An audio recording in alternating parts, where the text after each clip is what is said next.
Hello, everyone, and welcome to Smashbox TV's podcast 361.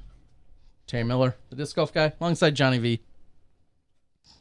I'm here next to you. I know. It's a little warm down here tonight. It is. Even though I have the AC all blasted. So, wait, maybe it helps. You know what's not warm?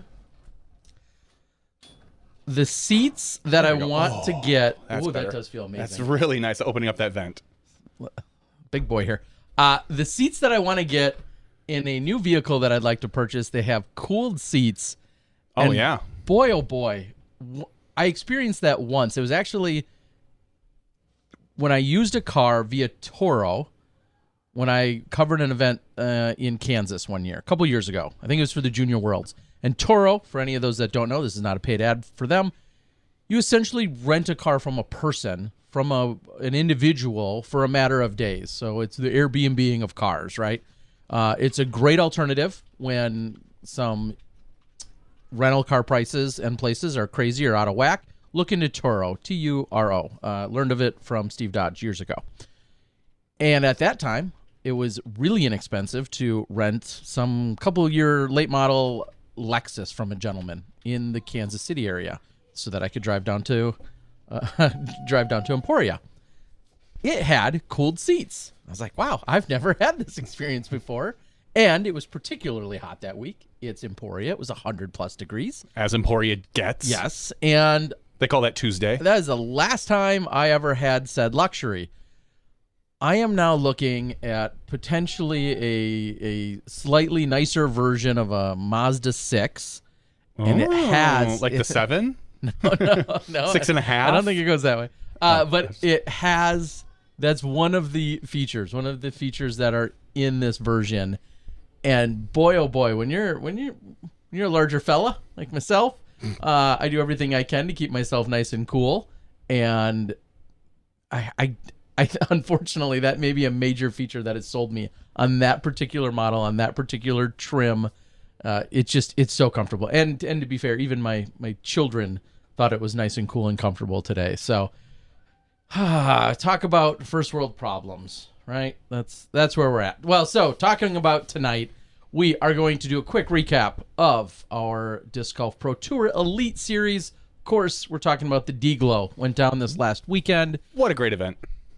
Super event. Lots of great things coming from it. Seeing Nate Heinold and his crew have taken over. It was the 39th iteration of this event.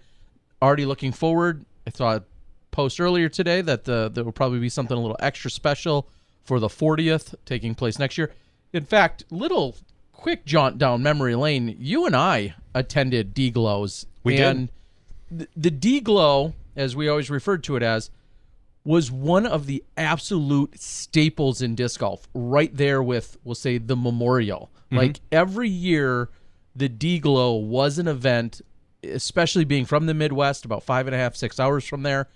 Everybody knew about it, and when the Elite Series started on within the PDGA, that was one of the first stapled events to the Elite Series, as they called it. And people like Ken Climo were always in Ann Arbor at the Monster course and at the original course. They had 2 sets of 24 ultimately out there. And that event, again, I'll use the phrase, it's a staple event.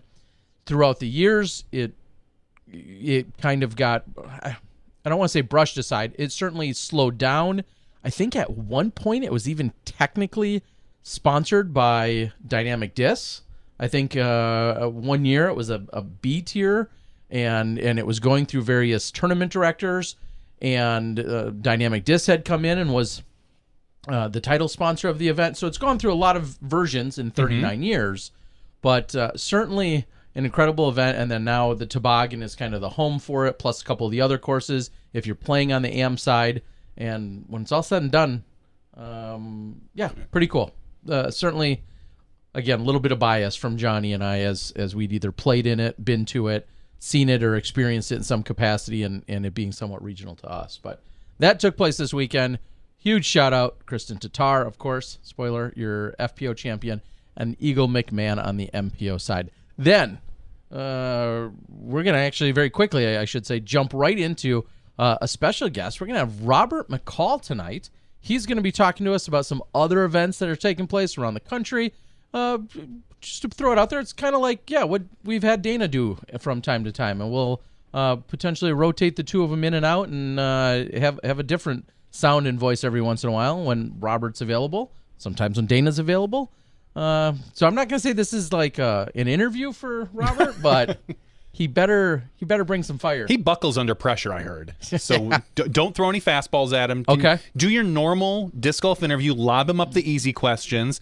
Hey, Robert, how's your hair gel? Things like that. Mm-hmm. Yeah. How do you get it to stay like that? Yep. Don't go rough on him, please. Don't go difficult like we like when I really put the screws to dynamite. Yeah. Yeah. Like we're known for. Yes. Really putting the screws to our those guests. Hard hitting screws that we do. Also, I think we're gonna have a one disc, one tip segment tonight. Yeah. Thanks to Ace Run Productions. Super excited to offer and feature that tonight. Overall, it might be a little bit of a shorter show is a better way to put it. Johnny's got to get up early in the morning and travel. I don't actually. That changed. Oh. Originally, I told you because I thought I was going to have to get up and go to Minnesota in the morning. I was going to catch kind of like I do. I was going to catch a 5:55 flight, fly over to Minnesota, move a couple plugs, and fly back. But thankfully, I was able to find someone locally on site that was able to take care of this at the last minute. So I will not be traveling to Minnesota, although I am going to be traveling to West Palm Beach, Florida next Monday. So next Tuesday there could be just a little significant disruption. That's what I like to hear. Well, I'll be in Peoria getting work done. All right, guys, let's get right to it. We're going to bring in one Robert McCall. Hello. Robert. How you doing, buddy? Guys? Great. How are you? It's been a long time since I've been on the camera, so like I do feel so much pressure. I'm glad you said something, Johnny. I'm scared. I'm here for you. I'm here for you. I'm just going to really crank it up, ratchet it up for you. First of all, welcome. So good to see and hear from you. Of course, the disc golf world had gotten to know and love you so much, not only from doing the commentary with us, being a golfer yourself, doing that, but then being over at Dynamic Disc for a while. And then you had a little bit of a just an overall family transition, new addition to the family, and ultimately you moved away from Emporia. Is that a good summary? Yeah, I'd say that's pretty much exactly what happened.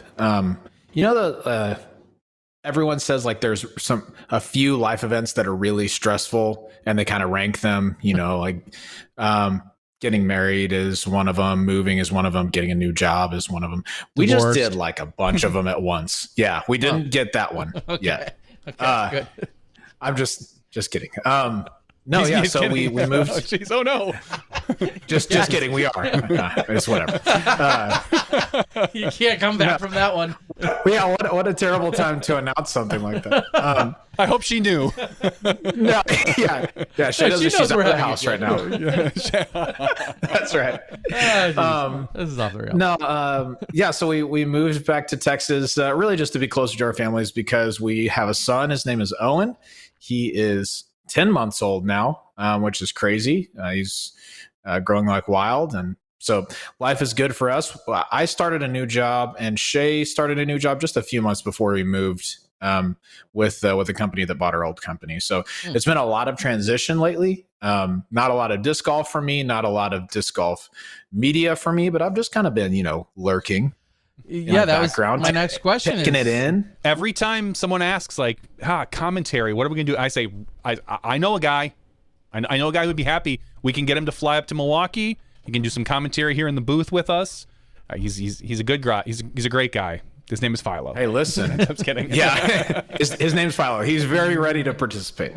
On the real, I miss commentary so much. It was for sure the most fun thing that I did. Disc Golf Answer Man was really fun too. So I'd say I'd put those 1A and 1B, but holy crap.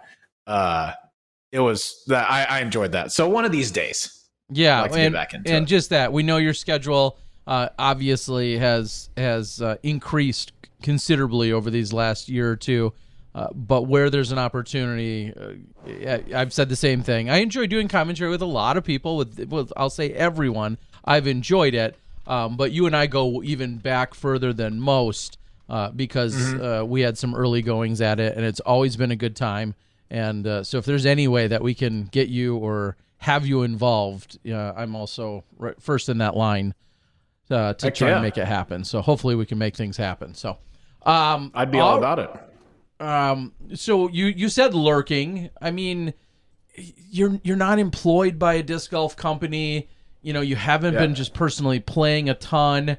Is it weird? Do you personally feel out of the loop, or do you feel like, are you missing out, or is it like, a break right now feels just fine? I'd say it's a little bit of both. I really miss I miss being in the loop. Like I used to find out about things before a lot of people, and I was like, hey, that's really cool. I'd like to know that. Now it's just like, I just watch disc golf when it's on. I took in, I don't know, a decent bit of Deglow this weekend.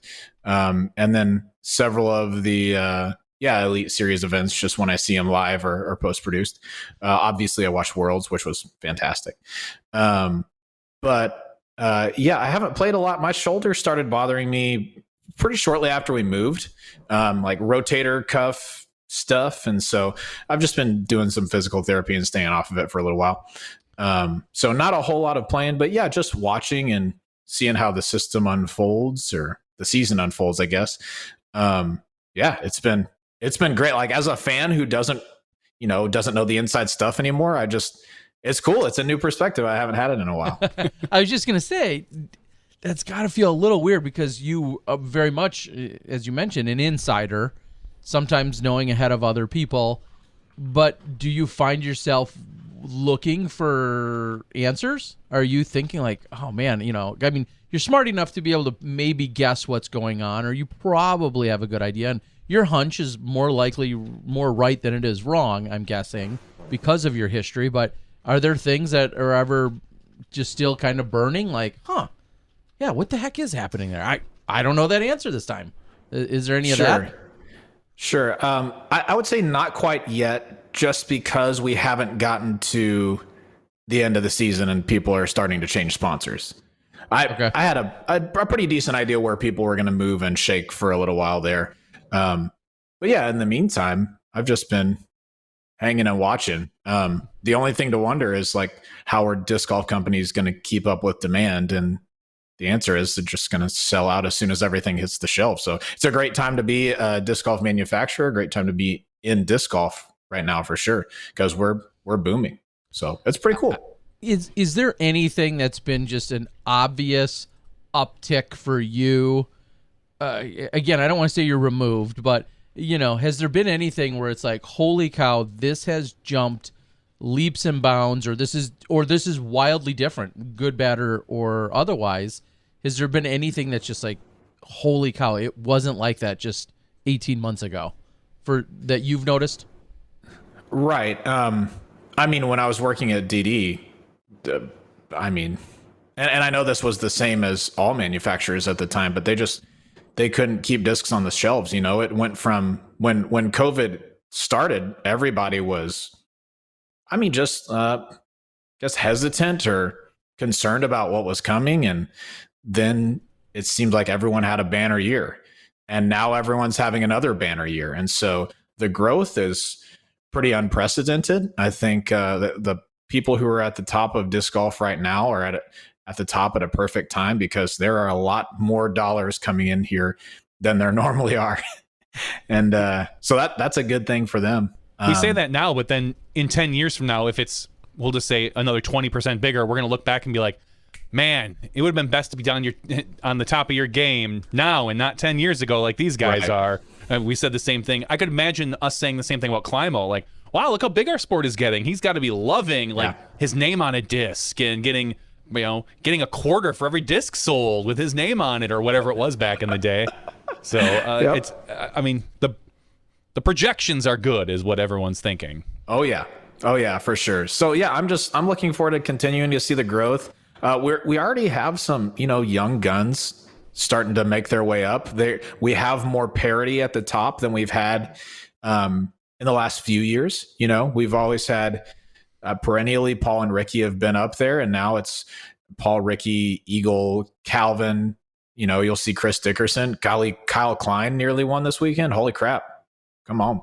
So I love getting to watch new people participate at the top and challenge for the top spot. And and James Conrad, gosh, you can't ask for a better world champion story than that. And such a cool guy too. Like, James is the coolest kid in school, and so just to watch him win was really cool. So yeah, I think these guys they're living the glory years. Even 5 years down the road, I think people will be like, wow, this was a really good time to be in disc golf. So, yep. Now, if people start handing out more $10 million 10-year contracts, that could be better for more people down the road. But I'm getting in line for mine. Yes. Yeah. I haven't gotten my call yet, but I think that's probably coming soon. Mm-hmm. And to clarify, I earlier said Mazda, not Maserati. So I just want to make sure that I'm still where I need to be. Right. As of right now for what I'm hoping. Yeah. I recently bought a Toyota. Okay. So I'm just saying. Look at you. What kind of Toyota did you get? Like, I got a RAV4 hybrid. Whoa, easy there, baller. It's kind of awesome. Yeah. So I had a Honda Accord. It was fine. There was enough space for traveling around and just doing all of our regular stuff. But when we were going to have a child, we wanted to have some more room, because now, Terry and I were talking about this earlier. He was car shopping. Like, when your kids are grown, you can take a suitcase for them. Not grown, but a little bit older. But when we get on the road with Owen, we've got a suitcase for him and a pack and play and a stroller and some toys, and golly, it's just like, I used to be able to fit a lot of stuff in this car. Now most of it's just his stuff. So it's adjusting, but it's fine. Another thing that, as you were just talking about with so many winners, we're also seeing obviously that on the FPO side with the parity over there as well. Mm-hmm. It for so long has, and this is no slight to even Sarah Hokum or Lisa Fakers or Jessica Weiss, but it has largely been the Kat and Paige show. And they're still right there in the thick of things pretty much every single weekend. Of course, Kat just winning worlds and Paige being right there. But seeing the amount of winners that have come, what did we, seven different women have won an Elite Series event or better this year. Yes. That is 3 years ago, we would have said, no way. That's just crazy. Instead of 2, maybe it'd be 3, maybe 4, but we're at 7 right now. And we're still missing, quote unquote, 2 of arguably the top 5 women in the world being overseas. They could easily have snuck in another one, or we could be seeing them come later in the season, depending on how things look, and pick some up. I don't think 7's going to be the final number. Yeah. Well, it's who's going to be next? Who can rise to the occasion, and then they're going to have probably the weekend of their life, and that's fine. But who is that going to be? I guess that becomes the question. But it could be a Heather Young, Sarah Hokum, maybe a Deanne Carey, who's been playing very well lately. We've seen just those 3 women tend to kind of filter up to the top. Sarah Hokum coming into the end of the season where a much more wooded course, she feels much more comfortable. It would not shock me at all to see Sarah Hokum pull down a victory at a Maple Hill, a Green Mountain, any of the East Coast events. Yeah, and Paige Shue. If True. I know she obviously has other priorities right now, but if she gets herself into a position where she's playing at 1 or 2 of these big events yet, she could show up and win on any given or Juliana Korver. Yeah. Dude, how cool is it that Juliana's back out there playing? That's awesome. Like on the tour, that's really cool. Yeah. So I'll ask of you a little bit of to dive into your history. Was she was before your time? Is that still a fair statement? Before I started competing. Yes. Before I started competing, I've known who she was since early on. Mm-hmm. But I haven't seen her compete in person. Okay. Yeah, but and I wasn't going to a lot of big events when I started either, which was 2008. So okay. It's been. I'm sure she was still competing at the time, but yeah, just to see her on some coverage and man, super cool. Legend of the game. Truly, and then to think that, as I always say, she's eligible for a couple of other age protected divisions. And here she is battling with women literally, half her age or on the lead card at times. Yeah, exactly. It's just been incredible to see. And yeah, she could have a breakout weekend yet. I know she was just posting about some of her short range putts and maybe working on a little bit of that, but she's got the distance, she's got the game and the knowledge, the background, the mental.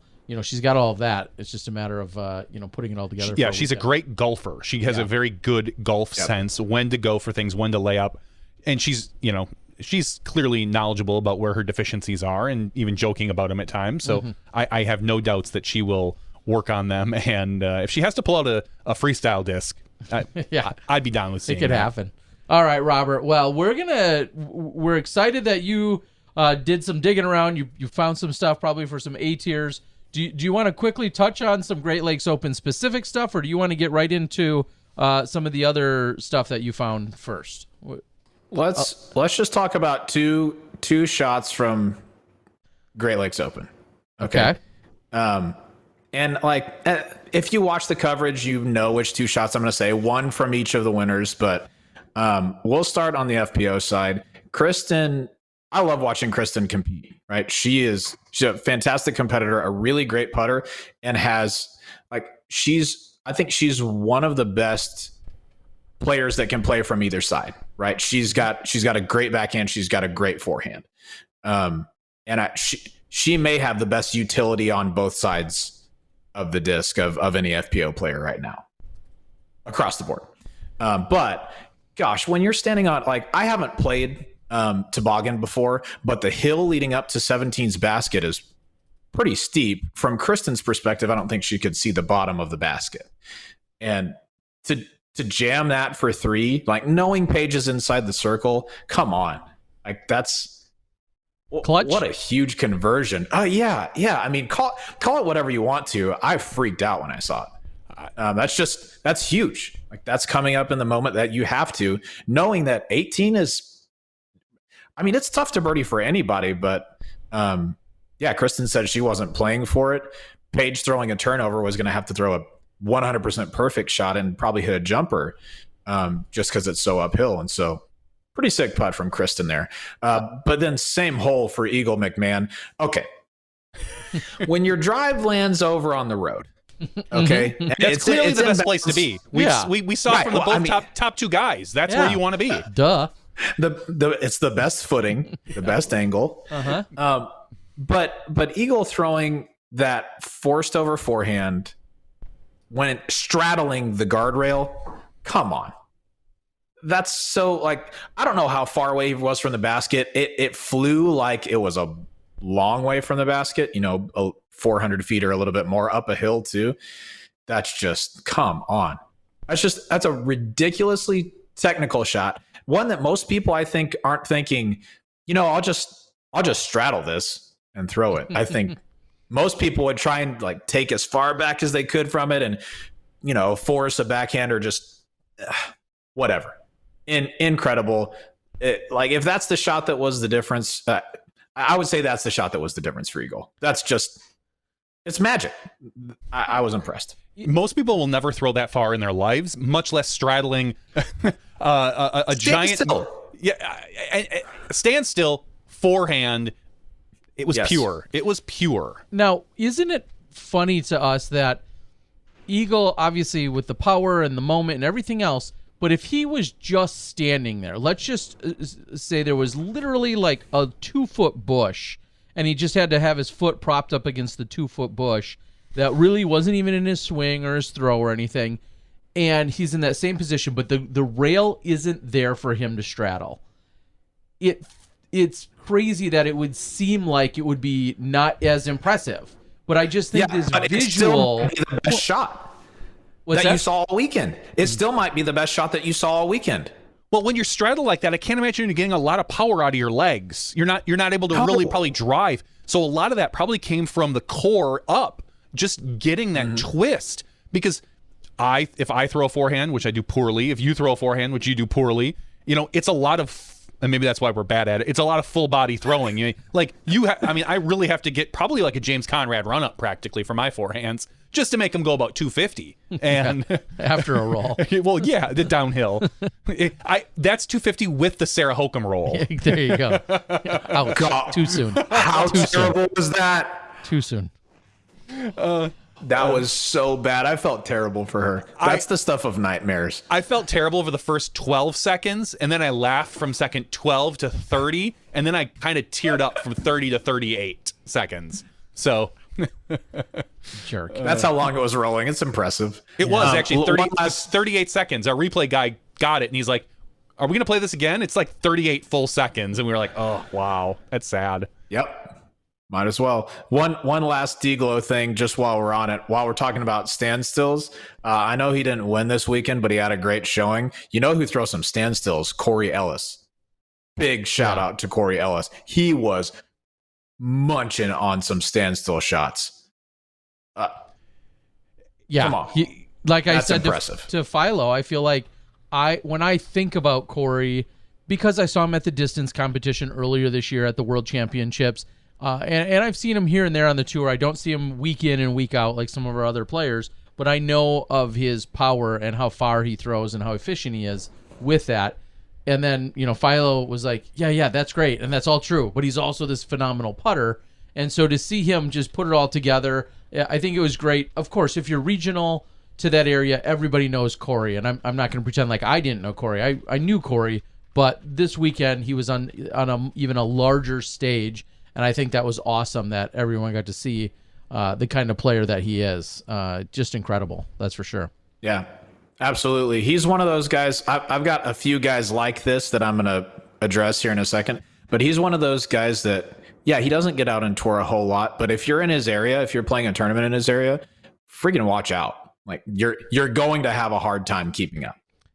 Certainly. And the few conversations I have had with him, he's always been super gracious and kind and just a really nice guy to talk to. So if we see him out there more, again, I think his stock's just going to continue to rise, which is awesome to see. Okay. So those are a couple shots that stood out for you. Understandable. A couple other storylines, right, wrong, fair, harsh, or otherwise. Some people talking about Kevin Jones not being able to seal a deal or to lock it down. And then kind of similarly, in this sense, Paul Macbeth really just not a factor at all this weekend. And I think maybe on any given weekend that's not as much of a story, but at an event where he's performed well, clearly, nearly perfect, and is in his backyard, and he can dominate out there, he was at no point a factor. And I saw a post about a migraine on the opening round, I think, but I don't think he had a migraine all 3 days. So it's a little surprising. No, he was basically out of it on the third round. Like he had almost no chance to make a run at it. And I was looking at his third round score, and he performed very well on the back nine where everybody else struggled. Yeah. Like that was where he could have made up strokes had he been on his game all weekend. But. Yeah, but if you're asking if that's surprising, of course. I mean, whether Paul's the best player at the top of his game right this second compared to everybody else, who's to say? But when he's not in contention, that's surprising. That doesn't happen often. So, it's as much of a story as, it's more of a story than him winning the tournament for sure. Yeah. Okay. So tough weekend for him. And as far as Kevin Jones, I'm a Kevin Jones fan. I like Kevin a lot. I love the way that he plays, how the energy he brings to a card. He's had a couple of wins, but I think it really is just a matter of time and him continuing to put himself in those situations where he's got to fight for the win to really start to break through and consistently be, up there and getting wins quite a bit. I think that it's really tough to win if you haven't played at that level consistently. And Kevin's taken his knocks, but he's getting that experience. It's like people say when you're selling stuff, every no is just one next step to a yes, right? That's what it is for Kevin. I think every loss is just getting him a little bit closer to where he feels like, all right, I can hold this down. I can win. And he's got the talent to do it. He's bad to the bone, man. Yeah, it's so crazy seeing him getting into position so often, and that's how we know. He's just on the cusp of breaking through. And of course, he's gotten wins. I'm nobody's denying that, but he keeps putting himself there, and then everyone's amped up. He's amped up, and then that last day, that last round has really just not delivered. He hasn't delivered come that last round, and it's not a matter of want out of Kevin. It's just something happens, and it was a really slow start this weekend, and everybody else was ready to leave him behind because it was all systems go, come Sunday for our lead guard. Otherwise, especially Eagle. His time, golly, no joke. Kev's time is coming though. I believe it. He's got a lot of time in front of him, and he's super athletic. So it's not. I don't think he's going to be going anywhere anytime soon. No, certainly not. And then FPO side, again, just generically, anything that's crazy or jumps off the board at you, storyline wise, outside of Kristen and Paige and what they were doing. Is there a storyline, and I'll bring it up, that Paige can't handle pressure right now? I mean, we've seen her now twice in when someone puts pressure on her, she has faltered. And that could just be a coincidence, but we saw it at Worlds. Yep. And we saw it here where Paige had a putt on 17 that I thought was a gimme. I mean, it was 25 feet, maybe. Sure. And she just left chains and didn't commit to it or something. I don't know if there's a story there. I hope not, but if it's something to kind of keep an eye on, I think. Do you Sure. Can you agree or disagree, or do you see that, or is that she just missed a putt? I don't know, because I would say, I'm thinking back to how many years ago was it at the Memorial? I mean, she was on top of the basket at 18 and chained out left to lose the event. And that's, like you said, that's not the first time that's happened. So to say that Paige can't stand up under pressure is probably a bit of a misnomer. But I will say, and this would be true of most any top athlete in our sport, but she's most comfortable a few shots ahead or a bunch of shots behind, where she can just go for everything and put up some 1050 rated round and jump and win. So whether she can handle pressure or not, I'm not going to say that's Paige's strong suit, that when the pressure is on, she steps up and delivers better than anybody else. But I wouldn't say it's worse than anybody else. No one else stands out in the FPL field right now as someone who, in that pressure situation, always converts. You know what I mean? I can't think of another competitor who I think, man, if there's a putt on the line, or I'm taking this person over Paige. You know what I mean? I'm not sure I have that person in mind. You could argue Katrina after her second shot at Worlds this year. I mean, come on. I think just silly. I think Paige just has a hard time dialing down. That's truly what I feel. She's, if you put her 10 feet further back, I think she hits that putt. Her trying to, we've seen it before. Her trying to power down on shots tends to give her issues, whether it's on the drive, clearly whether it's on the approach, and maybe when it's on the putt. I think if there's that hill behind there, and maybe it just got in her head, don't jam it because I don't want to blow past it by 50 feet, and that caused enough to put a little doubt in your head. I don't think there's truly, I just honestly brought up, I don't think there's truly much to the pressure thing, but I do feel like there is an issue with her dialing down her power.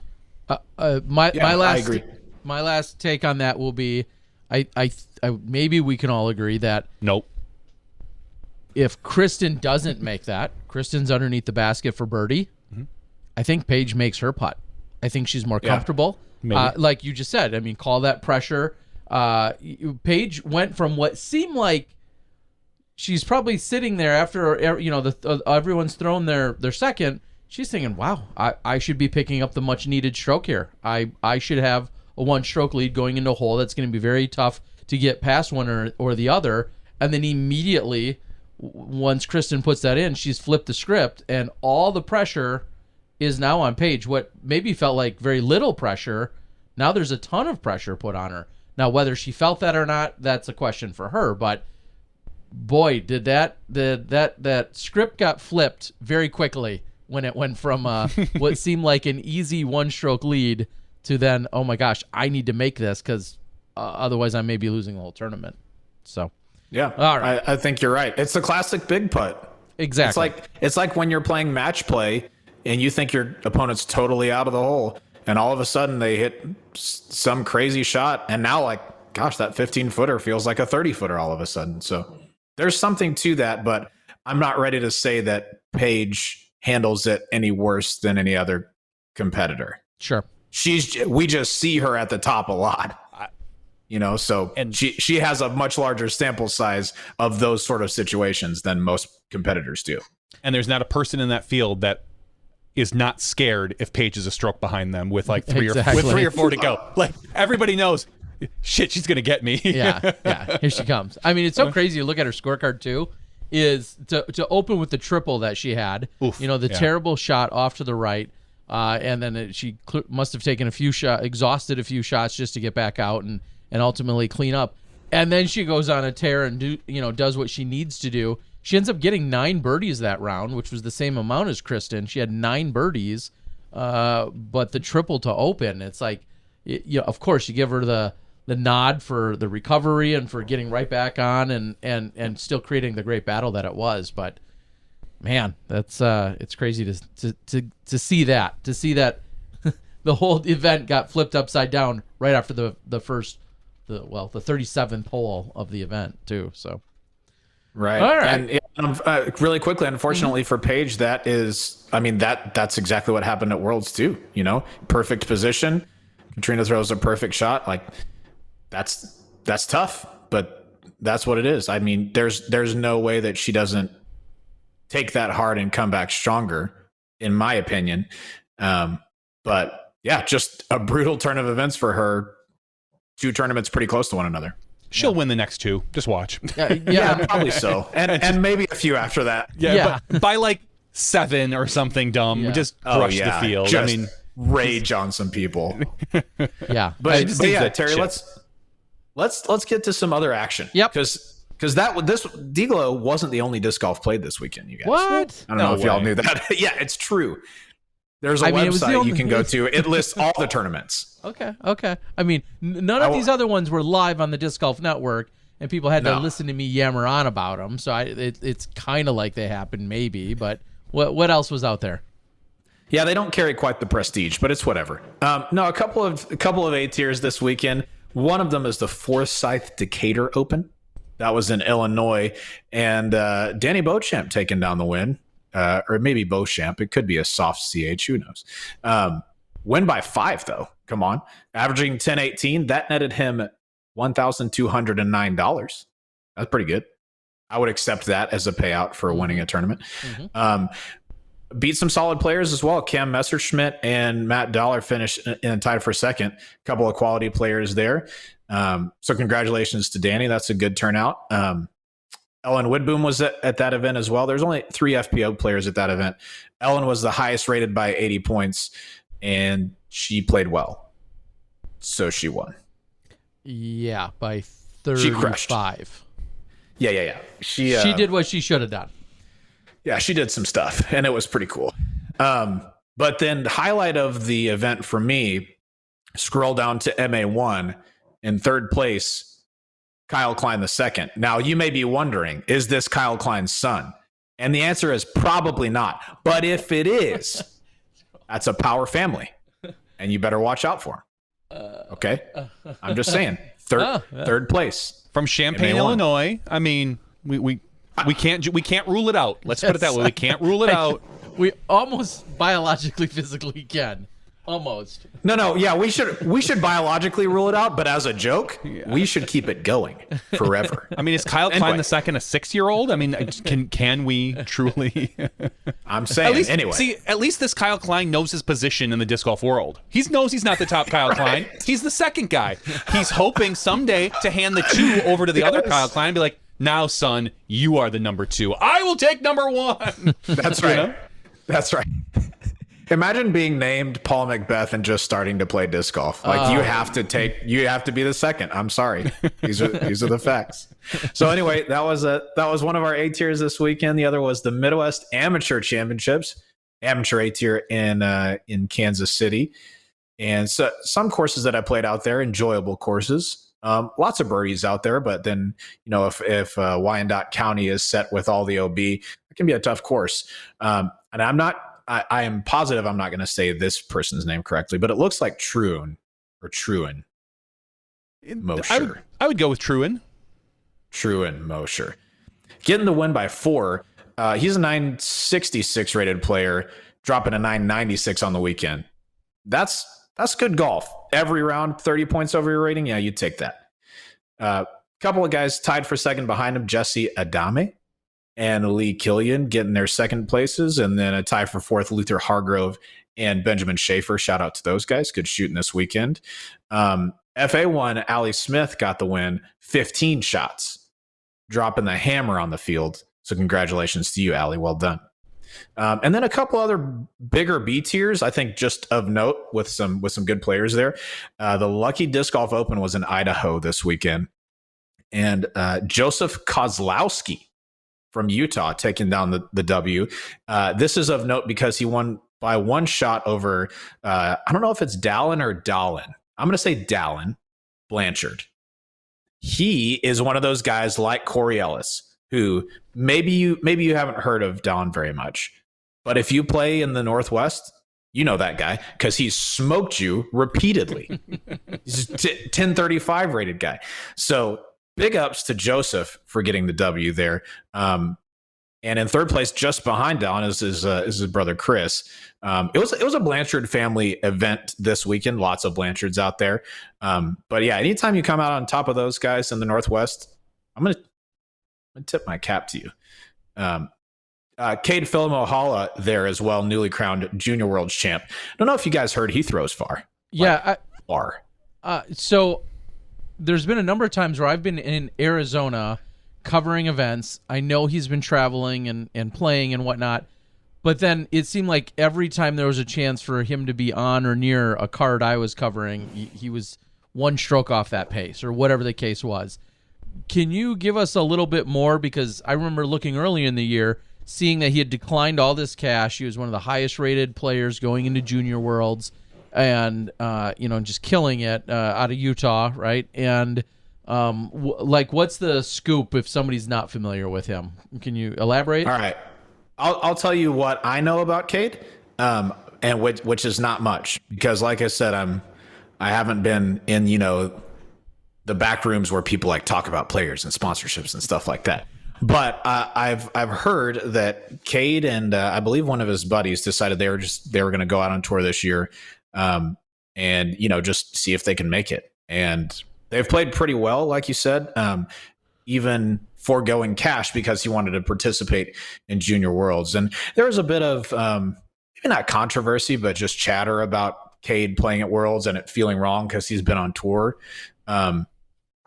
If you're an amateur, you should be able to play in in Junior Worlds. That's kind of how I feel about it. And for him to win, you've earned the title. You deserve that. So he's one of those names that if you don't know already, keep your eye out. He's like Zach Arlinghouse, right? Okay. If you don't know these guys, give it a little bit. You will. You're gonna hear from them. They're pretty bad to the bone. So anyway, pretty nice turnout for the tournament there. The Lucky Disc Golf Open. Joseph taking home $927 for his efforts, averaging 1019, even in the face of Dallin coming back and shooting a 1059 rated final round. He put on a scorcher. So big ups to Joseph because he was feeling the heat. So good on him. And then the last one that I picked up on, which was a big tournament this weekend, was the Twin Town Throwdown. Mm-hmm. This was a Jason Wilder event in St. Paul, Minnesota. Shout out Jason. I like that guy. Ryan Sheldon took down the win there. And maybe the people who were at Forsyth or who were at Lucky Disc Golf Open, maybe they should have gone to Twin Town Throwdown, because Ryan Sheldon, if the IRS is listening, he didn't win any money this weekend. But if they aren't, he won $2,000. Wow. For winning first. Come on. That's a nice weekend. It certainly average is. Average 1028 golf. He's 1016 rated. So yeah, he can play, but he played well this weekend and just narrowly edged out Casey White for the win. And yeah, Casey's been on the up and up. Gosh, it seems like the last couple of years really like skyrocketed in his rating and skills and starting to make some more feature cards. And so yeah, not surprising to see him really close there. He's still taking home 4 digits in his paycheck. So you can't be really sad for him. Not at all. But, yeah, big shout out to Jason. Some solid work out there. Yeah, but great turnout at that event. And yeah, so actually a ton of events this weekend. A few too many for me to go through every single one of them. But these are the highlights, the kind of the bigger ones that I saw out there. And yeah, nice payout at Twin Town Throwdown. Yeah, certainly. I know Jason has really taken to the vending and tournament directing side of things. For some that don't know, he's also one of the main conduits to the world over there at Zuka, and has just been, a great resource and has done a lot of really good things. And I know he's been working extra hard over there in Minnesota to get things going. So on his end, although there's a ton of great golf in Minnesota, as we're going to be seeing this weekend, this upcoming weekend, and a few weeks ago when we had the Majestic and so many other great events. But yeah, that's a great thriving community. I'll follow that, and I know you a Texas guy, and then Emporia for a few years. But are there any other pockets or areas of the country where you've spent any extended amount of time, or maybe at least a week, or 10 days, or anything like that you've experienced for golf and really gotten yourself into the disc golf community? Robert, is there any? Sure. So I've really only lived, since I started playing disc golf, I lived in Abilene, Texas. Small community there, but great people. Loved learning to play there. I could throw lots of hyzers, but not very straight shots because it's wide open and very windy. So I had to do some learning after that. But I've played a lot in... Oh, yeah. Then we lived in Austin, then moved up to Emporia. Then we're back just south of Austin right now. So I'm very familiar with those communities and courses. But there were a lot of tournaments in the DFW area that I've played. Turner Park, Gateway, Harry Myers out in Rockwall, the Colony. There's a lot of good courses up there. A lot of great people up there. Yeah, that's a great place to play. And then I haven't spent a whole lot of like extended periods of time elsewhere. But if I could shout out an area of the country that I think gets overlooked that won't be for much longer, it's Des Moines. Des Moines, their course. I mean, we only saw Pickard at the Challenge, right? Mm-hmm. Yep. They have some beautiful courses, really difficult. I mean, for every skill level too. That for me that's a pretty fantastic place to play disc golf. I haven't gotten to be on the East Coast too much, but I've been in the Northeast a little bit. So we were in Maine some.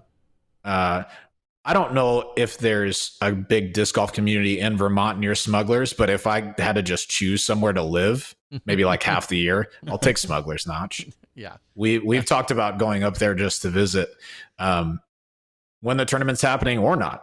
That's a cool place to be. So I like that place. But I hear about a lot of these cities around the country where it's like, you have to go visit. I'm less likely to be able to do that now than I was before, but Portland comes to mind, like that whole Northwest scene. Obviously there's some plenty of disc golf in California that's highly touted.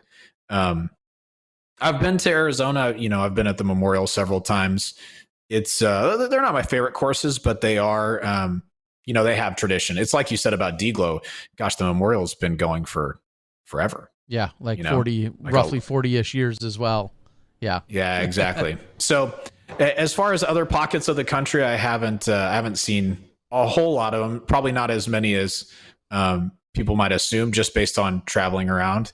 But I will shout out the trip that we did in Finland and Sweden. The course in Skellefteå is called Disc Golf Terminalen. And look, if you ever get a chance, please go play that course. It is beautiful. It's in my top 3 for sure. Opens with a par 6, a legit par 6. Yeah, Some might call that a little excessive. And that's right where I would close awesome. it. It can open and close on hole 1. So I'm like, is this the front 9 or is this just?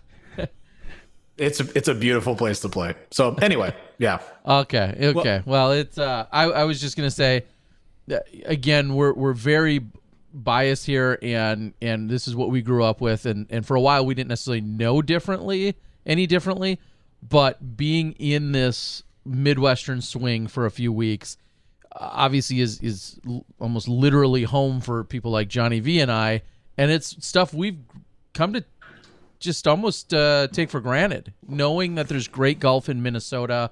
I just mentioned a few of the other events that will or have taken place. We're obviously going there for the preserve, the great golf, the very storied and historic golf that's taken place over in Michigan for all these years, especially when in Michigan you sometimes would have some of the Canadian contingency come down and participate, like Kim Scott Wood and others, Elaine King, when she lived in Canada, and so a lot of them would kind of infiltrate into playing in Michigan golf, and Iowa, as you just mentioned, Wisconsin, Illinois, like we're so spoiled, and I think a lot of us Midwesterners don't even know just how good we have it. There's a lot of other great pockets, but the Midwest is a great place for some golf.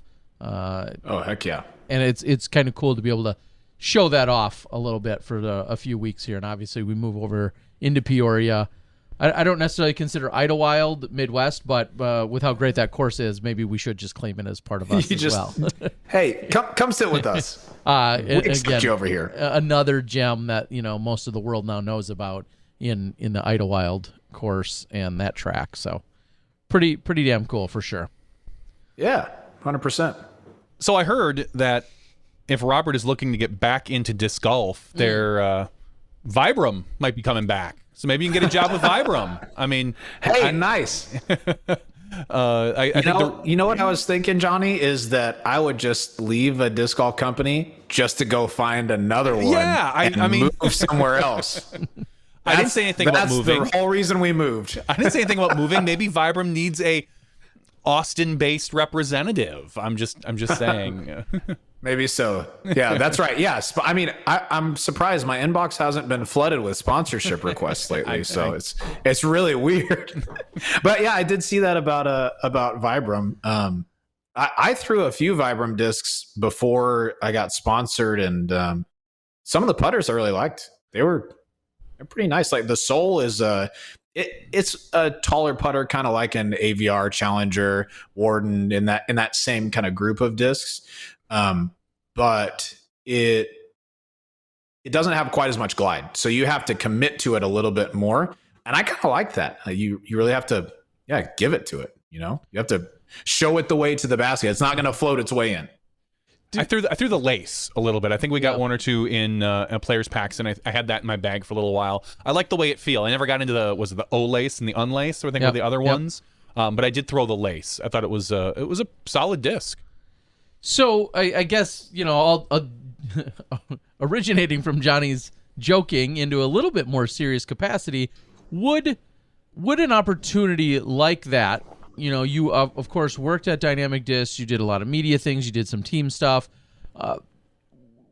If a company, I'll say a smaller company, in like a smaller Smashbox in terms of disc golf, if a smaller disc golf Smashbox, like a smaller disc golf manufacturer, I think of a Phil Arthur and what he's been doing with his putters and what he's developing. I think of a Vibram, for instance, and some of the smaller ones, the mint discs, so to speak. Would that interest you to go into a smaller facility to try and a smaller operation is a better word to try and help build it up? Or if you were to get back involved with a company, would you find yourself more kin to an established, larger known entity? Is there Sure. one? Good question. I honestly, I haven't thought about it. Not even a little bit. When we moved from Emporia, it was never with intentions of finding another disc golf company. You know, like I've loved working in disc golf. I still love playing disc golf. But if I was to jump back into working at a company, I think it'd have to be a pretty special opportunity. Yeah, I mean that's about as much as I've thought about it is from when you asked the question until I started answering it. I have friends who work at Mint Discs. Guy Boyan is one of the best guys out there. That dude, dang it, I said a pun and I didn't mean to, and I didn't come on the show to say puns. Darn it. When Terry's around, they just fly out. It's contagious. It is. Darn you, Terry. Anyway, I love Guy Boyan. Love what they're doing with Mint Discs. But like I would have a conversation with someone if they called. I'll be honest with you. I don't think I'm really looking to get back into that world right now. Okay. I really I enjoyed working at Dynamic Discs. It was wonderful. Now I'm enjoying the setup that I have. I work from home 3 or 4 days a week. I spend a ton of time with my family and with my boy. And yeah, I mean, life is pretty good. It'd have to be a pretty special opportunity to really consider it. How much time, and the board's kind of asking this as well. Sure. How much time could you see committing to the idea of remaining in or getting back on the saddles of disc golf media, probably commentating? If you were co-commentating or part of a commentary team, is that something that you'd entertain doing that once a month? Would you like to do it every other weekend? If again, all the cards would have to fall in the right place, but is that something that wildly interests you still? Oh, sure. I'm all about. I'll. It's just like I said earlier. Now I'm stuttering. It's coming out. I haven't practiced much. All right, never mind. You're fired. Yeah, cut me, please. This interview is over. No, I love commentary, and if I was given the opportunity to do it, I think, gosh, once a month would be cool. Once I get into a little bit more of a rhythm with my current job and things are, selling well and all that, then I could probably swing more frequently than that. But a weekend here and there, like take a Friday or a Thursday and a Friday and work for several hours on that. Sure. I think that'd be awesome.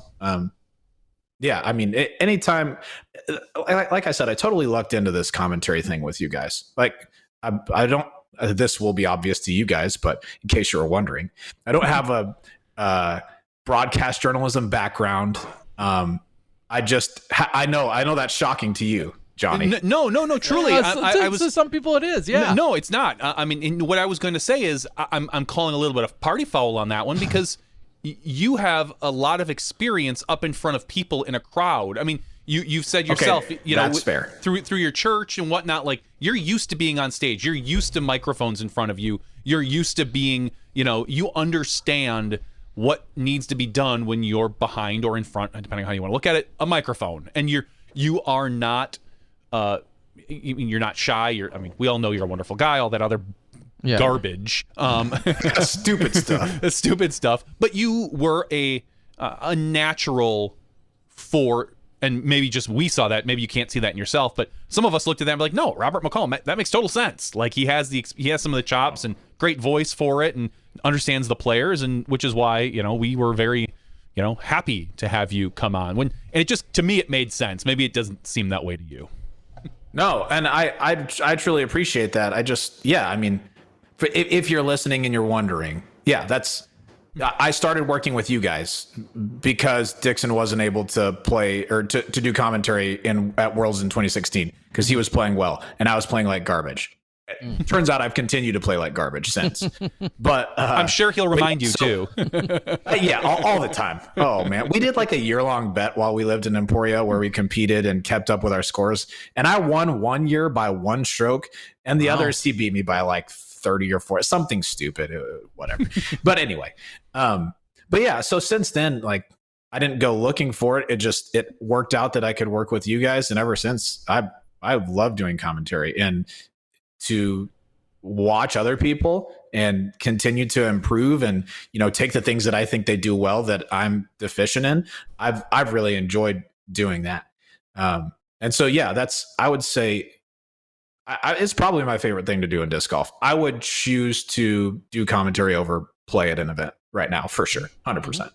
Yeah. I know exactly the sentiment. It was crazy at one point to think such a thing, but eventually when you get into it and then it becomes a little bit addicting and it's just so much fun and you have the right team, it can become a no-brainer to go down that path or feel that way.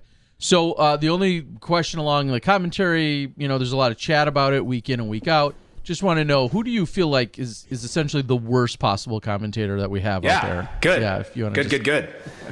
I was hoping we'd get to this question. You're like, well, let me get my list out. Yeah, I've created a list. Can I share my screen? And why is it Yuli? That's my only question. Yuli's right there at the top. No, that's one of the things that I've enjoyed about this boom so much is we have gotten to see a lot of different voices that otherwise we might not have gotten to see. Yeah. Well, I guess here, whatever. I've enjoyed that. There's you got guys like Nate Perkins and Brian Earhart working together, and they're a great combination together. Yep. Both super analytical, both well spoken, awesome analysis. Like if you're looking for great analysis of why somebody did something or why somebody's form works a certain way, I mean, those guys have you covered. They're wonderful. I think the addition of Yuli to Jomis has been great. Yuli is I like you. I've known Yuli for a while. I'm not sure he'd say the same about me. It's whatever. But I'm a fan of Yuli, and just to hear him get to flourish in that environment has been awesome. And then to hear new voices in live as well has been really cool. I do think it's funny, and I'll just say this about the commentators and who's the worst and who's the best. I'm just going to say this right now, and I don't mean for this to be a shot against anyone, okay? But there are some people who listen to a professional disc golfer on commentary, and because they're a professional disc golfer, they say, this is the best commentary I've ever heard. And it just isn't. Okay? These are the facts. I'm not saying that all professional disc golfers aren't great commentators. I'm saying that some are great commentators, and some have some insight that should be paired with somebody else who is there to kind of guide the show and lead them along. No names. I enjoy listening to a whole lot of people on commentary, but the people who said, oh gosh, name your top pro is the best commentator, and the name they said wasn't Nate Sexton. Sorry, you're incorrect. Yeah, you're essentially going along the age-old question of, do you have to be good or an ex-player to be a good commentator? And that always, to me, pairs right alongside, do you have to be a good player or highly rated or highly skilled to be a good course designer? Like, and it can be the same of coaching. I feel like those are all kind of the same answers where some people have certain skills because they have skills in one department, doesn't assume or guarantee that those skills carry over or translate into this other realm, so to speak. And I think there's a lot of people that just make an assumption, well, they're good at this, so this side is good too. And it's like, no, sometimes there's a disconnect. Sometimes it carries over. Sometimes there's a wild disconnect. And to each their own, because as the horse we can beat every single week is just that we've learned no matter who you put in the commentary booth, somebody's going to like them and somebody's not. And that's all there is to it. There is just no consensus, on a duo or a team or a combo on any given week. So, yeah. Yeah, unfortunately, there's no consensus that everyone is like, wow, this is the best. There's always going to be that person or few people in the chat who are just like, this is so stupid. I could do better. Yeah, all right. Yeah. I believe it. All right. Well, we're done gushing over you for this week, I think. Yeah, get it out of here. So how did the job interview go? I mean, what can he do better? I've heard better commentators, honestly. I mean, yeah. Hey, but for real, same. Okay. If he were a little higher rated, I think he could have done better today. But yeah, I mean yeah, I'm back below 1,000. I played Waco because I knew we were going to be back in Texas. I wanted to play. I signed up for a while ago with the knowledge that I was going to get destroyed. But I just wanted to see my friends and play and everything, and I did get destroyed. And so I'm at, I don't know, 980 something now, and unlikely to really change much this year until my shoulder starts to feel better. But, you know, playing for fun, commentating, come on. We can do those things. Yeah, that's definitely where it's at instead. And we just need to have our own little silly expos where we just go out and play for the silliness on the course. Maybe we come up with some crazy stakes. I think of like the celebrity pro-am. Obviously, it's not going to carry that much weight, but maybe a few of those fun exhibitions, and then outside of that, we get to the real meat and the potatoes. On the mics. That's where it's at. I'm in for that. I'm all about it. All right, buddy. Well, as we said in opening and introducing you tonight, we'd love to check in with you from time to time. That might be once every couple weeks, once a month. I mean, if you beg us, maybe we could have it more. I don't know, but seriously, it's great. And no, we didn't fire Dana for anyone that's out there wondering or anything like that. I just think a matter of rotating in. And some weeks, if we're all just being frank, some weeks we don't have time to have another person because we've got one or two other guests lined up. So it'll always be constantly free flowing. But it's by all means any week that you think like, hey, I've got some straight fire, I'm ready to bring some stuff, don't ever hesitate to reach out and make sure we can get you in and chat with you as well. So we'll keep it free flowing if you're good with that. Sounds like a plan. Yeah, I'll be around. I mean, same thing that happened today. If you call on Tuesday afternoon and you're like, hey, it's time to do this. It's time to do this. Let me just say, Tuesday afternoon, you got a lot of heads up compared to most of our guests. That's true. Yeah. And you were not my 9th choice. I want you to know that. You were absolutely right on the top of the list. Choice. True story. He called me and he said, who? I'm like, let's bring Robert on. Yeah. It was a great idea. And then that's what I honestly kind of just great idea. Segued right into the whole idea of like, let's have him check in semi-regularly or from time to time. And I love how I'm excited to see where it goes, buddy. The check's in the mail too. Just keep looking for it. Thank you. If you could expedite that, that'd be great. We'll get I gotta get some lighting in here. I'm not camera ready as usual. It's whatever. Next time. Just flash up your Venmo and we'll just quick send it to you real quick. Yeah, please. Yeah, and if we don't pay, just send like Dixon after us, and he can try and collect from us. I got you. I know a guy. Yeah, you do. All right, seriously, buddy. Thank you. Thanks for the updates. I'm sure the world is super excited to know what you got going on, and just getting the updates for everybody. We love it. Yeah, sure. I might call you in a couple weeks. I might be down in Austin for a few days. So if so, we'll get like we'll get Torchy's Tacos or something and hang out. Dude. So. Yes, we will do that. I'm excited for that. That'd be awesome. Yeah, that'd be great. I'm gonna call him maybe. All right, we'll catch you later. All right, love you, buddy. Take care. Boo to Terry. I'll take it. I don't care. Carly Rae Jepsen. It's okay. You just couldn't let it go. I wasn't going. I wasn't even going to. That was off the cuff when you said there might be a reach out, and so I thought, this is crazy. Here's his number. Okay. I'll call him maybe. All right. Yeah, real original. I know. But then again, it's almost so old that it could be. It's fresh again. Yeah. It's fresh again because most kids don't know that reference. Exactly. So, I'd love to have Robert do a podcast of some sort in general. Anything like bring back On the McCall or something along those lines. Yeah, or like have people like ask a bunch of questions and then he answers them. We could do. No, and seriously, and in that same vein, we should catch up with a few. I was also thinking catching with some of our other favorite media personalities, the Bobby Browns, the McCabe's. That's what the off season's for. All these different people we can continue to check in with, and within the media realm. Happy birthday, Follow Flight Mike over at Jomez. I believe I saw today celebrating a birthday. So I've got a little bone to pick with that post. They said something about him being dancing around discs and such. He has dodged thousands, and a few he hasn't. Well, not even that. Not even that. That guy hasn't been behind a camera in a while. He is now an After Effects and Premiere ninja. That dude is phenomenal behind the keyboard.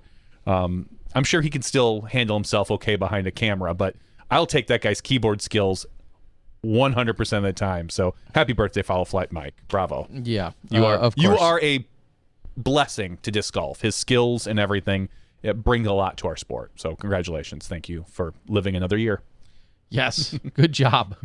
Just saying. Avery Jenkins, I think, celebrated her birthday. I'm a little behind on my birthdays these days, but I know Avery also celebrated her birthday in the last couple of days. So happy birthday to him.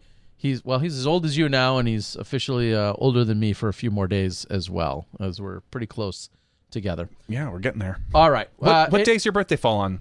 It falls on next Wednesday. Wednesday. Okay. Next Wednesday, I believe, is the day. I think I'm going to be in the Peoria area. Yes, August 4th. It falls on that day. Which, gosh, I just asked for one little favor on my birthday. Why can't I be, featured on ESPN2 that day? No. In all seriousness, I've heard, and there's times I can be wrong. I've heard, though, that the Portland Open production that has been put together from when we were obviously covering that a few months ago, that is being repackaged and put together in a presentation that will be on ESPN2. They're also talking about cutting it a different version, an even shorter highlight version that may be on the Ocho on ESPN8 or something. That's interesting. On ESPN2, they were contemplating either an August 4th release or an August 2nd release, and I believe Monday. And look for Disc Golf Network and the Disc Golf Pro Tour to kind of give you actual information. Yeah, I was going to say back up and maybe finalize what I'm saying. But as far as I heard of, they were contemplating on those 2 days, and the last I heard, it was going to be released Monday. I thought it would be extra cool as it only mattering to me and no one else in the world. It'd be kind of cool to be on ESPN2 for the first time ever on my actual birthday, but it may come out 2 days before that. So check your local listings. A lot of fun. Big shout out Joe Canali over at Bluefoot. Doing great work. Insane amount of work in order to work with the Disc Golf Network, to work with our post teams, our live team, to put together a package so that it will show up on ESPN2. So, yeah, looking forward to it.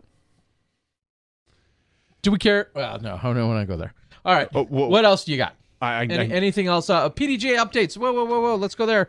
PDGA, I don't know if they released new stats today, but I will say voting ends on, I want to say the 31st. So please make sure to go out and vote for the board of directors. Usually they release on Tuesdays an update with how many people have voted, and I was just going to go quickly look for that. Did you see anything today? I have not seen anything today. They've been really good at, coincidentally, releasing those on...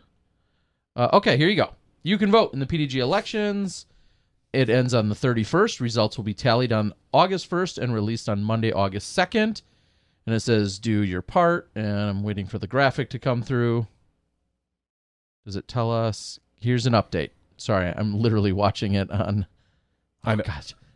Don't tell me. Okay, 19.27% participation.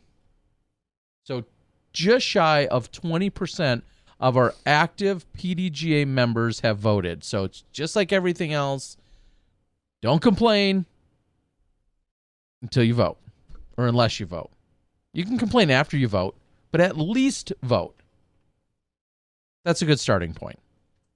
Fair enough? 19.27% of our membership has voted thus far, and it ends on the 31st. Okay. A couple of PDGA announcements real quick. The PDGA Elite Series, this was released about a week ago, has moved, all Elite Series events have moved into what's known as Phase 3 for COVID protocol, which basically brings them virtually back to normal. Unlimited spectators, I believe that's what it said. Phase 3. You could read it. Phase 3, I could. I have it up here. Restores normal event protocols and relaxes the limits on spectators subject to local guidance. Phase 3 has been implemented for the remainder of the 2021 season, barring a significant shift in the status of the pandemic. So at this point, it feels like in the disc golf world, all things are coming back to normal. So we'll see what that, without getting political, we'll see how that goes. I know there's been some flare-ups and things in different places. So just let that be known. The 2021 World's registration reminder and international travel decision timelines are going on right now. So Wednesday, July 28th at 12:01, to the 2021 Amateur Worlds registration will continue for all PDGA amateur events to register for any division they're eligible for. Okay. So if you didn't get in and you still want to play, there are spots open in probably many divisions. And you can you don't need to qualify. You can just sign up. So, assuming you meet eligibility correct. requirements. You're not a pro and you're not too old or too young or something weird like that. So just those are kind of the two things that we are seeing right now. Okay. And also the Masters Worlds. I see a few people flying and getting ready for the Masters Worlds to take place. I know Philo had talked about how he's going to compete next week. And, best of luck to him and my other fellow co-commentator in Elaine King. So best of luck to them as they're heading down to, I believe, the Johnson City area for the Masters World Championships. So, yeah, very cool on that end. Voting, do that. Pretty easy there. Other than... We talked about the Vibram, that they put out kind of a feeler for possibly getting back into the disc golf sport. I mean, that could be anything right now. We may never see anything of it, but just some notes went out, some feelers, as they say. Do you feel like it would be a good idea for Vibram to come back, seeing as how they are a unique type of disc? It's not just another quote unquote disc manufacturer. They are they do the all rubber discs, and it's not your typical mold. Yeah, it's funny enough. I was thinking about that earlier today. I had got my hands or discovered a few Vibram Birdie Bash player packs, extra ones that I had, I think from 2016. So I have a handful of Vibram discs, additional ones, besides the one I stashed away years ago, along with some Vibram polos, a couple really nice Vibram water bottles. I found all of those recently, and then that got me to thinking today. I didn't see necessarily the post, but it got me thinking today. Those molds have been developed, and they're in place. And that research and development, I'm pretty certain, is the toughest part. That's a lot of it. So I feel like obviously there's going to be some cost analysis as to what it takes for them to go out and get their disc, ramp up their disc production to get it going again. It always, of course, it comes down to their profits and if it's worth it for them to do. Vibram is part of, is it Qualberg, I believe is how it's pronounced? This ginormous company that makes all sorts of things. I know a ton of firefighters, boots and soles, military equipment. Lots of different people are using Vibram or Qualberg. I think it's Qualberg products, and that's the backbone or the infrastructure. Vibram discs, I believe, of the Vibram company was the tiniest sliver of priority, and so when they got out of it, I couldn't say I was entirely surprised, but now with the way disc golf is booming and you've got most of that work, assuming the molds are somewhere in the factory and you could bring those back and it's not a crazy amount of extra work to so to speak, fire the stuff back up and get it going. And like, I actually have a lot of questions, and that's kind of what led me to asking Robert just that. Like, if the right person came along, would that interest you? If you could be I'll say the Steve Dodge of Vibram, who originally got them sold on making discs, and they said, hey, we've got a job. We'd love for you to head up Vibram Disc Golf again. We're getting the band back together. Like, that, I think that'd be a really cool job for a lot of people. Mm-hmm. I think so too. And the question, I don't know if the constraints for disc manufacturers at all is materials, or if it's just labor or speculation. But I have to wonder if the Vibram product would be easier to manufacture as opposed to plastic, rubber versus plastic. I don't know where or if there are actually any sort of issues with plastic. I know there was at the beginning of COVID, that was some of the talk, but I don't know if that has gone away. One thing that hasn't gone away, no, it hasn't, is our one disc, one tip. We're going to sit here. This is a one disc, one tip from Ace Run Productions. Thank you, Ace Run Productions. This is Silas Schultz giving us his one disc, one tip.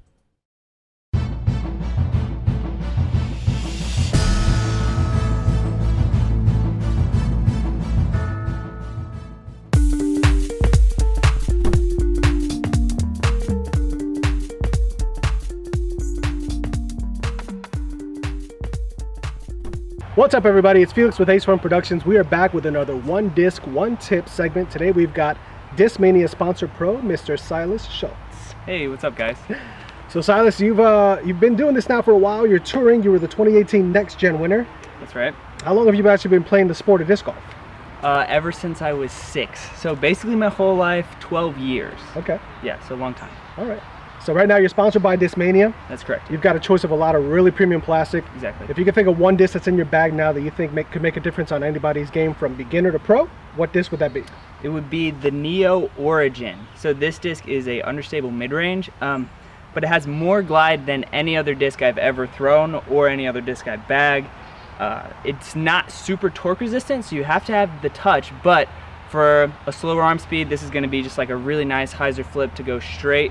And for a bigger arm speed, this disc is going to, with the right finesse, go straight, and when thrown on a backhand, will fly like a sidearm. Just because of the amount of glide it has, it'll turn that way without actually rolling. That sounds like it's really useful, especially in the woods. Absolutely, All yeah. right. So you've been through a lot of level of competitions. You've been to the big stage and won a big event like the Next Gen Finals. If you could think of one tip that can make a difference in anybody's game, what would that be? It would be confidence in yourself, regardless of what the scorecard said, what you've done earlier in the round, or anything like that. This is something that I've just recently started to adopt because I felt like I was too much of a momentum player. Like, if I hit a couple putts early, then I would feel my putter and I'd putt great. But if I was missing those putts, it would lead to like a really tough putting round or something like that. So to keep a level head is key, but also to be confident in yourself, regardless of what happened on the last hole. Even if it was a big putt, I'm still confident. I have the same level of confidence in my game and in my play, regardless of what has happened before that. Okay. Thank you so much, Silas, for joining us. I want to thank Smashbox, as always, for airing these segments. And Silas, if these guys want to follow along on your social media or support your sponsors, where can they do that? Yeah, follow me on Instagram at Silas Schultz. I post a bunch of content on there, and also my YouTube channel, Silas Schultz. And I'd like to thank my sponsor, Discmania, for helping me out, giving me this. There you go. Go out and get you one of these Neo Origins. We'll have a link in the description below where you can get your hands on one. Silas, again, thank you. Yeah. Thank you, Smashbox. And as always, from Ace Run Productions, let's run it. Perfect, man. Thanks, bro. Good stuff. Good stuff it is. Let's run it. How come we don't do the fist bump? We very need often? to. I don't think it. Can no one see it? We should do the fist bump. No one can see. How would I punch, So if we turned punch and you? kissed, they wouldn't. What? They don't see it when we do that. All right. Of course. Thank you to the boys over there at Ace Run, and of course Silas. I'm always so blessed to say that I've whether it's been the Next Gen, it's largely been the Next Gen actually throughout a number of these years, seeing the likes of Silas come through, the Kyle Kleins, so I many thought of you were our just going to rattle superstars. through the Schultzes. Yeah, Silas, all 19 Thunder, of them. Esther. Simeon. Simeon, yeah. No, I don't have time for all 48 Schultzes. But It's been great watching so many of our next generation of superstars come along and come up through the ranks. So thanks again, Ace Run, for checking in with him. He is, as he says out there, Silas is such a cool dude. Go give him a follow. You certainly should. And I'll just quickly touch on before we close out for the regular show. Someone had come in a moment ago and just clarified and said, what were you talking about with ESPN? I was just saying that as of right now, from what we've gathered, ESPN2 is what will host the Portland Open. It's going to be a 2-hour feature that has been put together. I think it kind of recaps, the weekend, and it's the entire weekend really. And in this 2-hour feature that's been put together from when we were out when the Portland Open was taking place on the Disc Golf Network. I know some footage was pulled and used from GK. I know obviously a lot of the footage was then here from the Disc Golf Network camera and crew and everything else, and then it was ultimately all edited together by an Emmy award winning editor. So looking forward to that, and as of right now I believe that's slated for August 2nd. So and it's going to be a good weekend. We didn't talk much about it. We'll talk a little bit about the preserve in the after show, and if you have other questions we can go at it from there. So we're going to close things out. We want to thank Robert McCall for stepping in today. And if you're curious, we know it wasn't too long ago we had our champions, Kristen Tatar, on here for another event she won. Eagle McMahon was in that same boat. So having them, we didn't feel like was necessary. Yeah, we'll go with necessary. Congratulations to them. We got to watch them all weekend do their thing, and we're looking forward to them doing more of the same this upcoming weekend. So for Johnny V, myself, Robert McCall, that's been Smashbox TV's podcast 361. Stick around. We're going to have some extra action coming to you in the after show. We'll see you then when you step inside the Smashbox.